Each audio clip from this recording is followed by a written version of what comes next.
Hello student, हम लोग 10th algebra practice set 1.3 बताने वाले हैं, जिसमें क्वेश्चन नंबर 3 क्रैमर्स रूल है। ठीक है, उसका पहला क्वेश्चन देख लो। ये है फर्स्ट इक्वेशन, ये है सेकंड इक्वेशन। ठीक है, अब देखो, इसको तुम लोग तीन डिटर्मिनेंट में डिवाइड करोगे। पहला तुम्हारा रहेगा डी, दूसरा रहेगा डी एक्स, तीसरा रहेगा तुम्हारा डी वाई।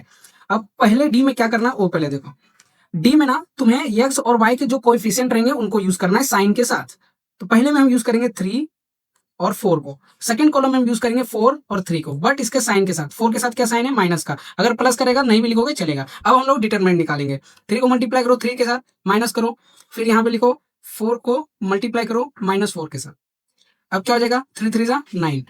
अब यहाँ देखो, माइनस माइनस क्या हो जाता है? मल्टीप्लाई के टाइम पे प्लस हो जाता है। तो 4 4 से क्या हो जाएगा? +16।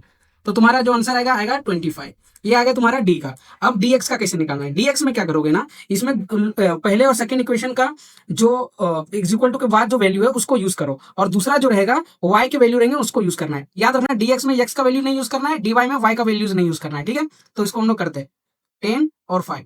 उसके बाद किसको यूज करोगे? -4 और 3 को। तो -4 और 3 यूज कर रहे हैं, डिटरमिनेंट निकालते हैं। 10 इंटू 3 -5 मल्टीप्लाई -4। अब यहाँ करेंगे 10 3 जा 30, माइनस माइनस क्या हो जाएगा? प्लस हो जाएगा। प्लस कर दो, 5 4 जा 20। तो इसका वैल्यू क्या आएगा? 50। ये तुम्हारा निकल गया dx। अब dy को कैसे निकालोगे? सेम dy की जगह पे dy का वैल्यूज नहीं लेना है, dx और इज इक्वल टू के बाद वाला वैल्यू लेना है। तो पहले किसको रखना है? तो पहले रखोगे x वाले वैल्यू को 3 और 4। उसके बाद इज इक्वल टू के बाद वाले जो वैल्यू रहेंगे उसको लिखोगे 10 और 5। फिर से डिटरमिनेंट निकाल दो। 3 मल्टीप्लाई 5 माइनस 10 मल्टीप्लाई 4। 3 5 जा 15 माइनस 10 4 जा 40। अब करोगे माइनस। अब 15 में से 14 माइनस नहीं होगा, इधर से करोगे तो आंसर आएगा 25। बट जो साइन आएगा वो आएगा माइनस का, क्योंकि 40 बड़ा है 15 से।